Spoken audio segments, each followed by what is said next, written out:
3 malam aku tersesat di hutan itu, dan aku tidak sendirian. Dia menemukanku di dalam gua. Cantik, terlalu cantik untuk menjadi manusia. Setiap malam dia menjagaku, menghangatkanku, membuatku lupa jalan pulang. Sampai di malam ketiga, aku melihat sesuatu di belakang tubuhnya. Sisik panjang berkilau di balik kabut. Dan saat aku tahu siapa dia sebenarnya, sudah terlanjur jatuh cinta.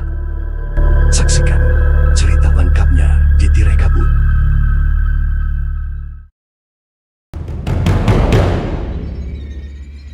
Hutan Bukit Lembayung dikenal angker.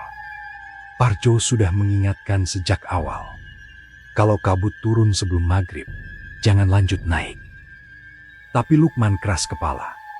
Ia ingin membuktikan pada Robert bahwa jalur lama itu masih aman dilalui. Awalnya semua biasa saja. Burung-burung bersuara, angin menyentuh daun dengan ritme alami. Cahaya matahari masih menembus sela pepohonan. Sampai kabut itu turun. Bukan kabut biasa. Terlalu cepat, terlalu pekat. Dalam hitungan menit, jarak pandang tinggal 2 meter. Joe, Rob, teriak Lukman. Tidak ada jawaban.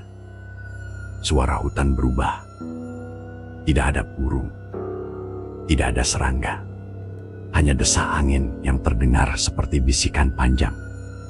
Lukman berjalan mencari jalur turun. Semakin jauh ia melangkah, semakin asing hutannya. Akar-akar pohon seperti bergerak. Tanah terasa lembek. Udara dingin menusuk tulang. Lalu ia melihat sesuatu, cahaya kecil, bukan senter, api. Ia mengikuti cahaya itu dan menemukan sebuah mulut gua kecil di balik semak. Dan di depan api kecil itu, seorang wanita duduk membelakanginya. Rambut panjang hitam terurai, gaun putih sederhana. Kulitnya pucat bercahaya dalam gelap. Wanita itu menoleh perlahan. Wajahnya cantik, terlalu cantik untuk berada sendirian di hutan seperti ini. Kamu tersesat, katanya lembut. Suara itu membuat dada Lukman bergetar. Aku, ya. Wanita itu tersenyum tipis. Masuklah, hutan ini tidak suka orang asing. Kalimat itu terdengar aneh. Namun Lukman masuk juga. Ia tidak tahu keputusan itu akan mengikat hidupnya selamanya. Aku hanya penjaga, katanya.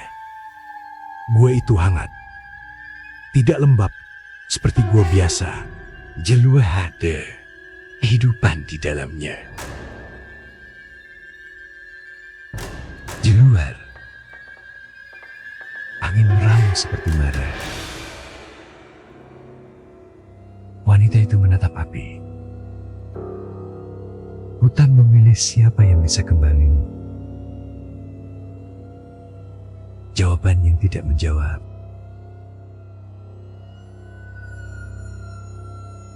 Malam pertama, mereka hanya berbicara tentang kota, tentang kesepian, tentang manusia yang sering lupa bersyukur.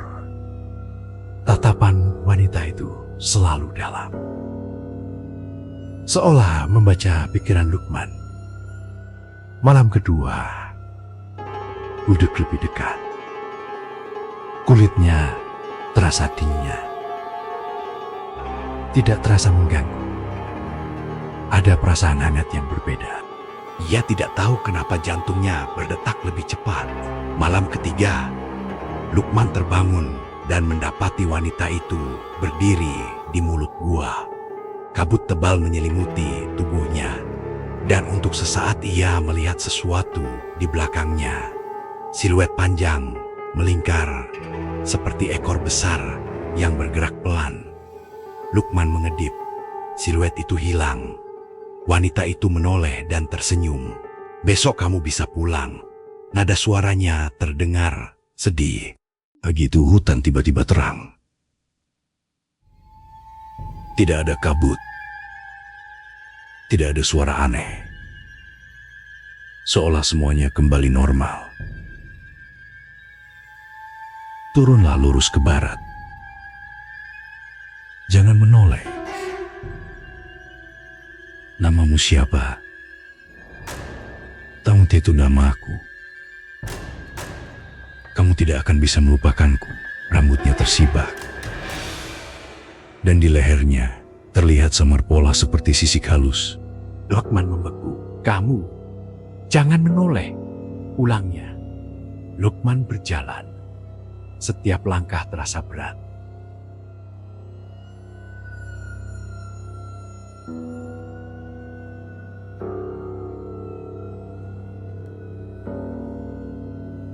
Ia ingin kembali, tapi ia takut pada apa yang mungkin ia lihat.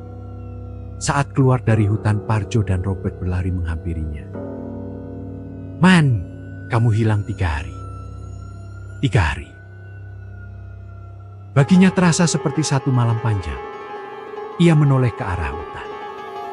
Tidak ada jejak api, tapi di tanah terlihat bekas panjang berkelok. Seperti sesuatu yang besar pernah melintas. Sejak hari itu, Lukman berubah. Ia sering termenung. Sering bermimpi tentang gua dan mata lembut itu. Tubuhnya terasa berbeda. Lebih sensitif pada suara. Lebih peka pada bau tanah basah. Dan setiap malam ia mendengar bisikan. Datanglah. Parjo mulai curiga. Kamu ketemu apa di sana? Lukman tidak menjawab.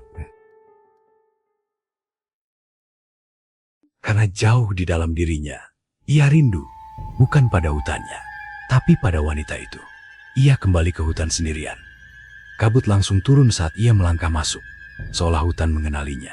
Gua itu muncul lagi, wanita itu berdiri di sana. Menunggu. Kamu kembali, katanya lembut. Aku ingin tahu namamu. Wanita itu mendekat. Tangannya menyentuh dada Lukman.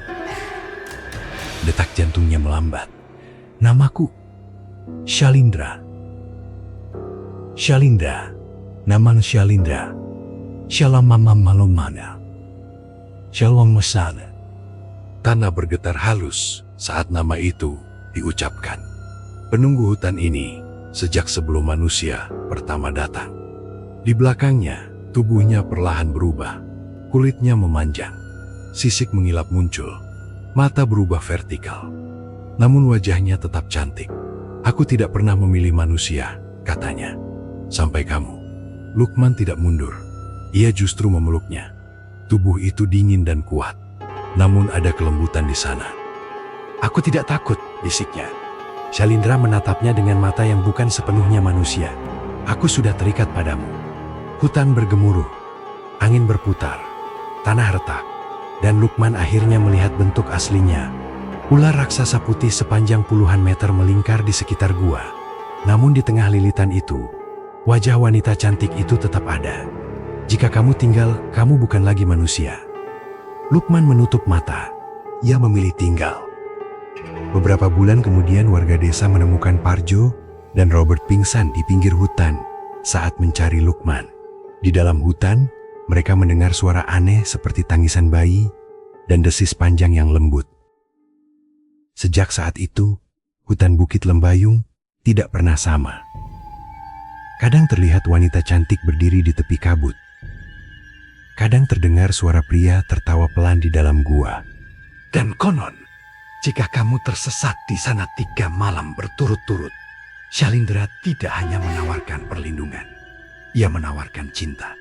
Dan jika kamu menerimanya, keturunanmu tidak akan sepenuhnya manusia. Tamat. Sekarang, pertanyaannya, kalau kamu tersesat 3 malam di hutan seperti itu, kamu akan pulang atau tinggal?